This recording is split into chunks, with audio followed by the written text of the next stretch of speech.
This is Dead Serious, a show about short horror stories worthy of discussion. I'm Dead Pallid, and I'm reading ghost stories, ghouly grabbers.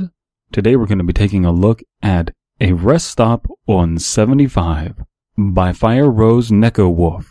Let's get right into this. I like the title. We read this for the Ghost Story Challenge. Let's get into this. Here's something that happened to me about, 2.5 years ago. About a year and a half. Now, I live up in the Northern Peninsula of Michigan, and I was visiting family over outside of Detroit for Thanksgiving. After a few days, I left to go back home in the evening. Now, this is a drive that takes a few hours, about 5 if traffic is good, 6 if not. So far, we have the kind of story I like, where it's just someone telling you about their day, kind of, this is just an event that happened, and we're going to get right into it, as if, we're sitting down at a party, and you're just telling me the story, casually. I'm on I-75, roughly half an hour south of Mackinac Bridge. For the record, it sounds like Macki-naw. Pretty much everyone out of state pronounces it wrong. There you go, people. I just did it. So this story predicted that. There's interactivity to that, I digress, though. As I said, I was just south of the bridge, and it was late at night when I had to use the bathroom. I've made this drive often enough before that I knew a rest stop was coming up, so I waited. Phrasing here like, I digress, though, again, is furthering that mentality of this is a person at a party telling you a story after you've been talking for a little bit. I don't know what they're like in other states, but here, the rest stops, I think, look rather nice. They have a faux wood siding, green metal roof, and both ends of the lobby, I guess you could call it, is all glass walls. I get to the rest stop, and I pull in, and there's no other vehicles there. However, it's when I get out of my car, I do notice I'm not alone. That sounds a little clumsy. If it was spoken, it would make more sense. There's someone hanging around at the entrance. Now here our narrator, I don't know if it's male or female, maybe we'll find out when they go to take a pee-pee. They're describing something that is a very familiar sight to me. So they're talking about what they're seeing around Michigan, and I live near Michigan. I'm in Ohio, and there are the architecture that she's describing, he or she, is very similar to the architecture that is at the rest stops where I live. And so I don't know how it is going to be for you, on whether you are getting a good, adequate picture if you, say, live in Kansas or California or someplace else where people that don't matter live. But it's working for me, and I would like to know in the comments on whether this imagery is working for you, if it's giving you a very concrete visual image. So there's someone hanging around at the entrance. Walking up the walkway, I realized it was this young brunette woman. She was in denim shorts, like short shorts, and an oversized flannel shirt, and she was leaning against the glass wall, smoking a cigarette. Considering it was fairly chilly out, I was surprised that she was wearing something so exposing. I pass by, saying hello. She gives me a half smile, and that's when I noticed she had very pretty green eyes. You got pretty green eyes. To be honest, I found her really attractive. So here it's not hard at all for me to picture what this woman looks like. She's not your average lot lizard, shall we say.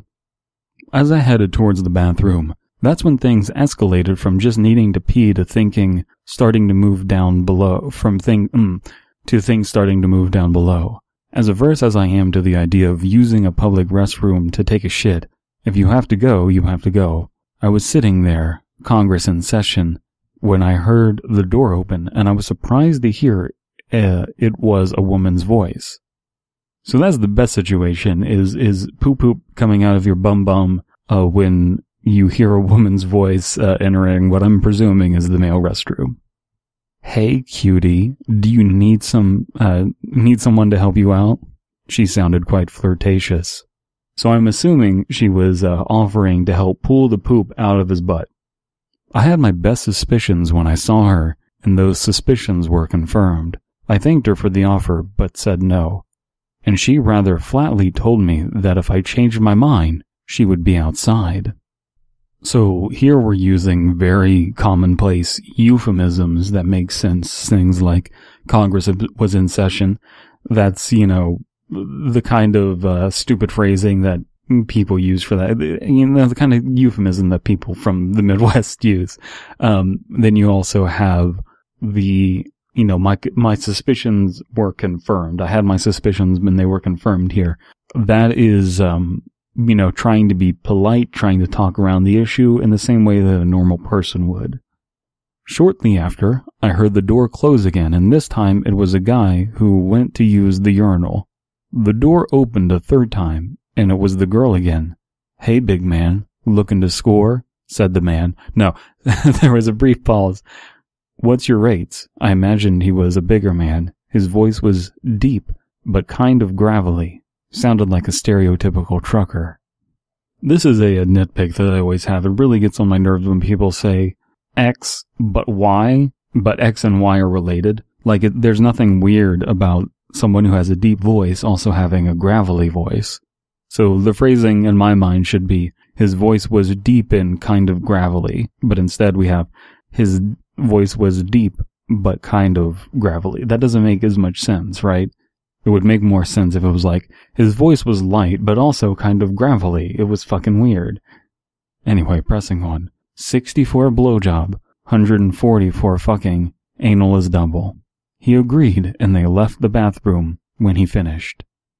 I have problems with this paragraph and this exchange right here because he says, they say he agreed, not to what? Not to a blowjob or fucking or anal. And these are details I need to know. I need to know what exactly they're agreeing to. I think it's like weird that you would omit that part of the story. And also, they left the bathroom after he finished. Finished what? Peeing? Washing his hands? Or whatever it was that they agreed to. I mean, this woman is not above being crass. Asking someone turd hanging out of their ass, if they're up for a good time. So it's unclear what they were finishing. After I was done, I washed my hands and go back. After I was done, I washed my hands and go back and out into the lobby. And this asshole parked in the lot right in the center, headlights on, shining into the building and reflecting on the tiles. It hurt my eyes to look in that direction, which unfortunately is the same side where I parked. So this is a giant, massive run-on sentence with some weird sentence structuring, and again, you have to question whether or not you're okay with this, as it sounds like a line to be read naturalistically, unstructured. People just talk this way, and so the question is, are you okay with that in written form, or is this, the finished product? Is this supposed to be narrated, described to you? What is the medium that this is coming in? Because as it is right now, it doesn't necessarily work, but it makes all the sense in the world if you're trying to speak as a person, if you're trying to write as this person speaks. I didn't want to walk out and accidentally get a peek of them banging or whatever they were doing, so I got a candy bar from the snack machine and sat on a bench, browsing the internet on my phone, waiting for him to leave. Oh, what a beta male thing to do. I love it because that is a quintessential beta male thing to do. Like, just walk by and go to your car. Why is it a deal? There was a smash of glass, a long pause, and then a gunshot rang out. The headlights went out, but his car was gone. And I don't mean it pulled away. The lights just turned off, and there was now no car at all. I very suddenly freaked out, fumbling with my phone to dial 911 while I ran over to the entrance door. I couldn't get a signal through, and there was nothing there I could see. I started swearing out loud as I tried one of the payphones, but before I can actually pick up the phone, I hear the entrance door open. I whirl around just in time to hear and see the door to the ladies' room swing closed. Thinking rationally, there's no goddamn way they made it from the entrance door to the bathroom in that span of seconds. But when you're in that kind of situation, you're on autopilot. I barged into the ladies' room, shouting, "Are you okay?" And there's no answer. I look through the stalls, and there is no one there. It's when I leave the ladies' bathroom, I do notice there is a trail of large blood drops leading to the men's bathroom. A lot's happening here, but I don't have a whole lot to say, so we should keep moving. I follow them into the men's bathroom, and they lead to a stall, the stall I was using earlier. I go up to it and see that there's nobody there again. The lights start to flicker, and I uncapitalize, hear these wet, barefooted footsteps as the bathroom door opens. And there on the floor, I see footprints forming of blood and murky water. Should be formed? Something about that's wrong. Like I think anyone would. I just fucking panic and hide in the stall, slamming the door shut and locking it. So the grammatical problems here are kind of getting in the way, but I do like the scenery. The scene is pretty interesting. Reminds me of something that you would see in the game Fear, if you're familiar with those. The lights go out, and now I'm in the dark, and I'm freaking out for my life because I don't know what's going to happen next. Again, very Fear-like. I don't know how long the lights were out, but eventually they came back on, and nothing had happened the whole time. I think maybe it's over, as well as my legs feeling like they're about to give out, so I go to the sink and splash some water on my face. I feel someone grab my shoulder from behind. I turn on my heels, and there's no one there. Someone pulls my hair, and I turn around again, and there's no one there but me in the mirror. I feel someone wrap their arms around my body, and was fondling my crotch. This time I don't move. I'm frozen in place. Oh, we're grabbed by the ghoulies here.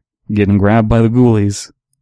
I've got a special place for you. For your big man, cutie. I gotta read that again. I've got a special place for your big man. Not your big man, your big man. So this voice is coming out of, disembodied ghost air, I guess. I see her lean on the side from behind me in the mirror. Her face is all cut up. There's blood smothered all over one side. Her skin a yellowish white. She had teeth missing. Her clothes were torn up like they were ripped in a struggle. And the smell of her. My family had pet chickens, and once... I want KFC now. My family had pet chickens, and once I had to rebury them because one of them that had died a few days prior because something dug it up. Okay. She smelled like that, and I felt my body trying to gag, but everything in my body was too busy screaming, scared. So I don't think there's anything particularly original about the imagery being brought forth here. I think that we would be better off if it was just a gunshot wound, because, that's what was happening earlier. She got shot, and I feel as though what they're trying to tell us is that this is an event that we are reliving in some sense. This was something that haven't happened at a previous time, and if that's the case, how did she die? Was she, I don't know, died of being jaundiced from, the yellow-white stuff and had teeth missing? That doesn't gel well with the gunshot from the random John trucker, right? I think that these things need to be matching up in some way.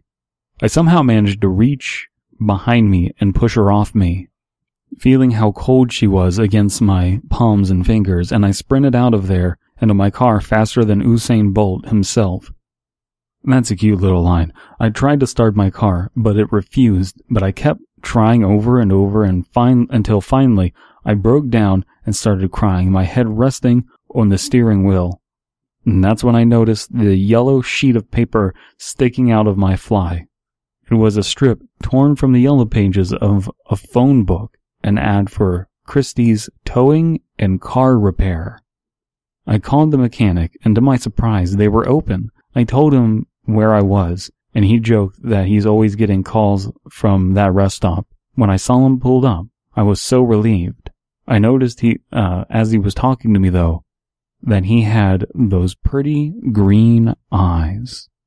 So we have a little bit of a weird, almost nonsensical ending that this trucker has this tow truck guy has the same eyes as the prostitute from earlier, the ghost prostitute.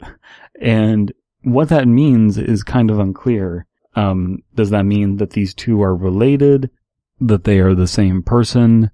That this is just a weird coincidence? That this is something that seems significant to our narrator but actually isn't? It's some sort of red herring or green eyeball herring? We're left to interpret it, but it is the kind of interpretation that I'm okay with. Normally, I like there to be room to explore, but not, so much room that nothing means anything.